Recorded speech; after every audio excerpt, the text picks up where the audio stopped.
और आइए पहली खबर की ओर आपको लिए चलते हैं। पाकिस्तान में बलूचिस्तान की आज़ादी के लिए बलोच संगठनों के द्वारा हाल के वर्षों में अब तक के सबसे बड़े आंदोलन के तहत पूरे बलूचिस्तान में विरोध प्रदर्शन हो रहे हैं।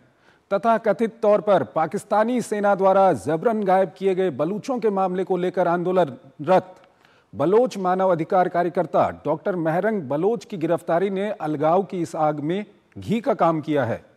विरोध प्रदर्शन कर रहे कुछ लोग मारे भी गए हैं। एक रिपोर्ट देखिए।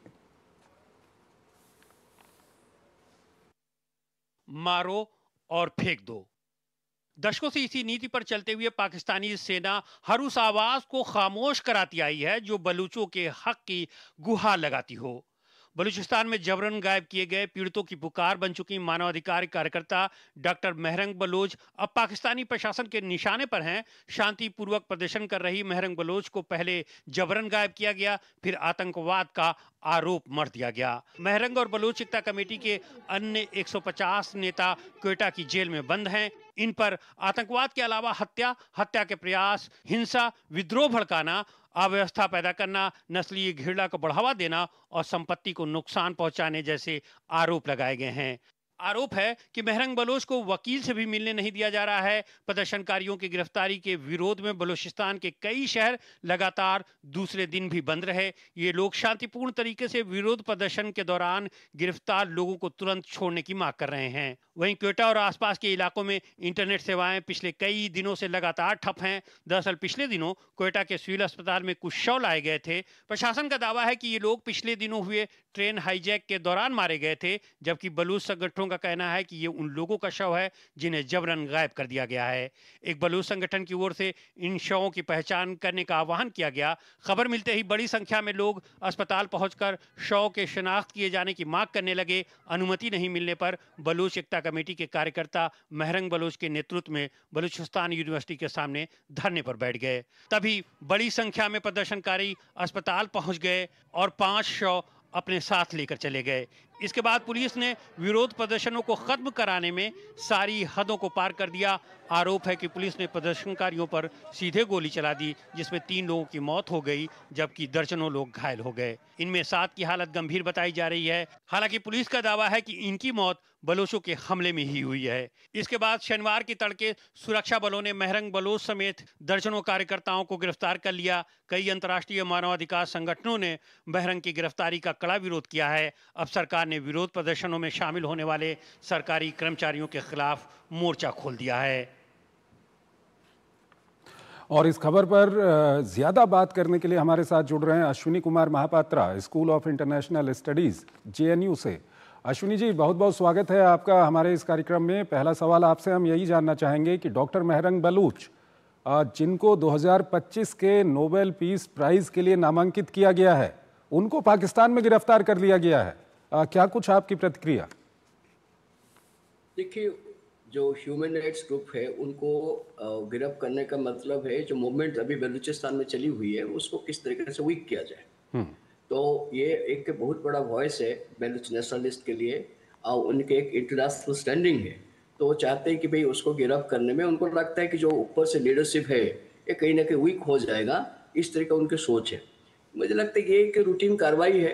वो कोई कि पाकिस्तानी अपना सरकार कोशिश कर रहा है कि किसी तरह इस मूवमेंट को सप्रेस किया जाए, क्योंकि पहले भी ये लोग केस कर चुके हैं और करके आज तक करीब से हो गया, जब से 1948 मार्च से जब से ये बनी है, जो कालात जो था उसको ज़बरदस्ती करके पाकिस्तान में मिलाया गया था, तो तब से ये मूवमेंट चली हुई है बलूचिस्तान में। तो उनका ये रहेगा कि कोशिश करते रहेंगे किसी तरह की, जो बलूचिस्तान लिबरेशन आर्मी आजकल काफ़ी ज़्यादा वो उनकी भाषा में उग्र हो गए हैं, तो उसको किस तरीके से वो ख़त्म किया जाए। मुझे नहीं लगता है कि इस पे इंटरनेशनल ह्यूमन राइट्स ग्रुप जो है तो उन पे दबाव डालने में पाकिस्तान पे कोई असर अभी इमीडिएटली कुछ होगा, जब तक कोई इकोनॉमिक सैंक्शन की पॉलिटिकल डिसीजन इंटरनेशनल कम्युनिटी इसके खिलाफ ना हो। परंतु एक मूवमेंट जिस तरीके से बलूच जो पढ़े लिखे बलूच जो बाहर रहते हैं, कहीं आपकी देखिए जेनेवा में हो, यूके में हो, अमेरिका में हो, अपना प्रदर्शनी शुरू कर दिए हैं। इस मूवमेंट की एक आप सोचिए कि एक पीक टाइप पे आ गया है वो। तो मुझे लगता है कि जो इतने साल से मूवमेंट चल रहा था, ये कभी ऊपर लेवल पे बना हुआ है, तो ये पाकिस्तान के लिए एक खतरे की घंटी तो है ही है। तो उनको भी पता नहीं कि इस मोमेंट को किस तरीके से उसको क्रॉस किया जाए। उनकी सबसे बड़ी चीज़ आप देखोगे इंटर नैरेटिव में, जब भी बलूच मूवमेंट शुरू होता है, थोड़ा इस तरीके से कोई हाईजैक हो जाता है कि किस तरह का अटैक होता है जो नॉन बलूच के ऊपर, वो तुरंत इंडिया के ऊपर डाल देते हैं। उनके इंटर पाकिस्तानी नैरेटिव को आप स्टडी करोगे, जब से मूवमेंट शुरू हुआ 1950 से लेके, जब से ये आपके जो चाइना वाला प्रोजेक्ट, जो गौदर वाले प्रोजेक्ट शुरू हुआ, इसके बाद अकबर भगवती को मार दिया 2006 के बाद, इनकी एकेडमिक नैरेटिव हो, न्यूज़पेपर में हो, ये कहते हैं कि भाई बलूच मूवमेंट तो कुछ है नहीं, ये तो कुछ रिएक्शनरी सरदार है ना, जैसे उरी हो गए, गुप्ती हो गए, सरदार जो है वो अपनी मूवमेंट चलाते हैं। ये एक बैकवर्डनेस के एक मूवमेंट है, उसको कहीं ना कहीं इंडिया के हाथ है। कभी इस मूवमेंट के पीछे जो कहानी, वो कभी ना वो पाकिस्तानी को पता चला, ना लोगों को पता चला कि ये एक डिफरेंट एथनिक ग्रुप है बलूच जो है। उसको जबरदस्ती करके इस्लाम के नाम पे आप देश बनाने शुरू कर दिए। उनकी भाषा, उनके जो बड़े बड़े हीरो थे, उनके इतिहास, सब के आपकी देश का जो इतिहास लेखन होता है जिसको हम नैरेटिव कहते हैं, उसमें है नहीं। तो उनको कहीं ना कहीं लगता है कि ये तो पाकिस्तान के है ही नहीं। उनपे जो जब से ये जो प्रोजेक्ट शुरू हुआ, तो सबसे आप देखोगे उनके सबसे बड़ी भय क्या है, सेटलर की। ये करीब 65-70 लाख के लोग है, बलूच है, पैरन जगह है जहाँ में कुछ एग्रीकल्चर चीज होता नहीं है, लेकिन उनके पास बहुत सारे माइंस है। उनके पास गैस फील्ड है, सोई गैस जो है 1952 में डिस्कवर हुआ। अभी भी 70% लोग के पास गैस चूल्हा है नहीं, 78% बलूच के पास इलेक्ट्रिसिटी है नहीं। तो ये किस आप देश बना रहे हो? तो आप देखोगे कि इनकी इकोनॉमिक कंडीशन देखिए, जिस तरीके बाहर लोग जाके बलूचिस्तान में बैठ गए, उनके अंदर लेकिन बलूचों की समस्याओं को समझने की जगह जो पाकिस्तान अभी कर रहा है, उनका कहना है कि वो एक हार्ड स्टेट बनेंगे इस वक्त पर, क्योंकि जाफर एक्सप्रेस का जो मामला हुआ था, अगर हम बलूचिस्तान की बात करें तो दो तरह के मूवमेंट वहाँ पर हैं। एक सशस्त्र विद्रोह है और दूसरा अभी जो इस वक्त पे वहाँ पे चल रहा है अहिंसक विद्रोह है। लेकिन जो अहिंसक विद्रोह है उसको भी पाकिस्तान बलपूर्वक दबा रहा है। कल ही वहाँ पर 3 लोगों की मौत हुई है फौज की गोली से। तो ये पाकिस्तान का तरीका क्या ठीक है, क्या इस तरह से डील करना? अगर पाकिस्तानी पंजाब में ये सब कुछ हो रहा होता तो क्या पाकिस्तानी आर्मी या पाकिस्तानी पुलिस इसी तरह से डील करती? ऐसे नहीं करती है ना, क्योंकि वो तो मोर देन 50% पॉपुलेशन है।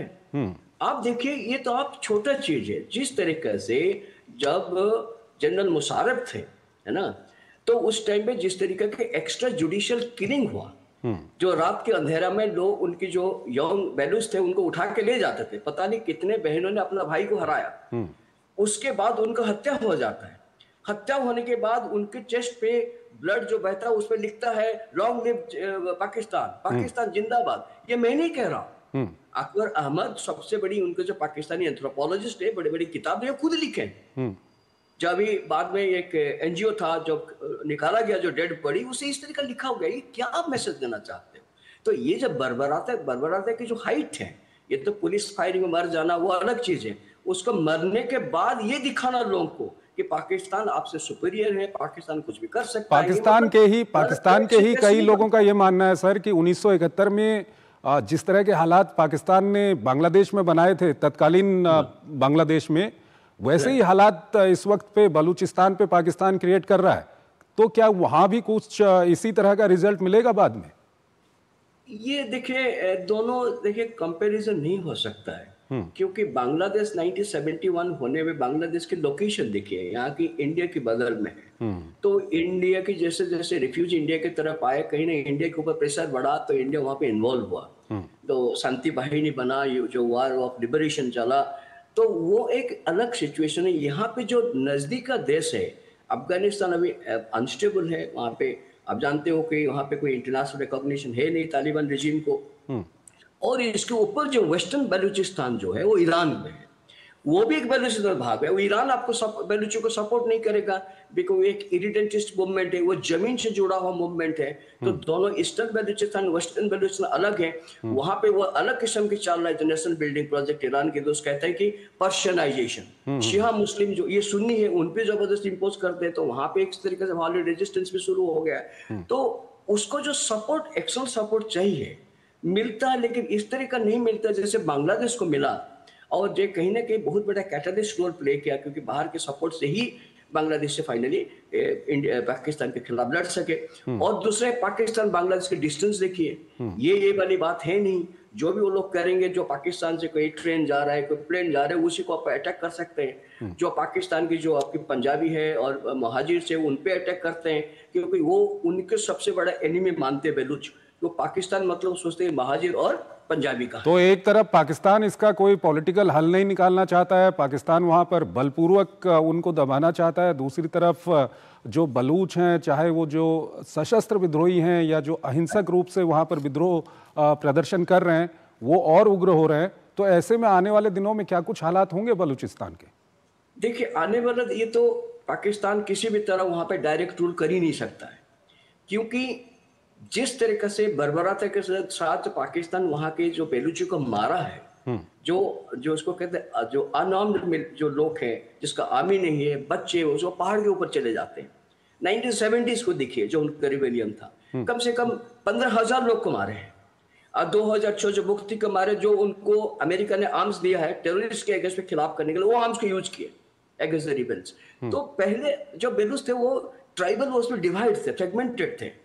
तो ये उनके अंदर एक एजुकेटेड मिडिल क्लास निकला, तो उनके अंदर जो नेशनलिज्म जो है आज की 15 साल हो गया, वो कहीं दिखाई देता है। वो सारे ट्राइबल ग्रुप को मिला दिया, और ये रिबेलियन ऐसे जाएगा ही नहीं, क्योंकि इसकी जो जड़ है इसको कहते हैं एथनिक बेसिस। वो अपने को डिस्टिंक्ट एथनिक कैटेगरी मानते हैं। वो कहते हैं कि ना पंजाबी है ना महाजिर से, वो कहते हैं कि ये एक अलग कैटेगरी है। ये कहते हैं, यानी कि कहीं ना कहीं, क्योंकि जिस तरह से हाल के दिनों में पख्तूनों से भी इनकी दोस्ती हो रही है, तो कहीं ना कहीं आने वाले समय में पाकिस्तान के लिए बहुत बड़ी परेशानी बलूचिस्तान में खड़ी होने वाली है। सर, हमारे साथ बने रहिएगा। एक और विषय है, उस पर अभी हम आपसे बातचीत करेंगे।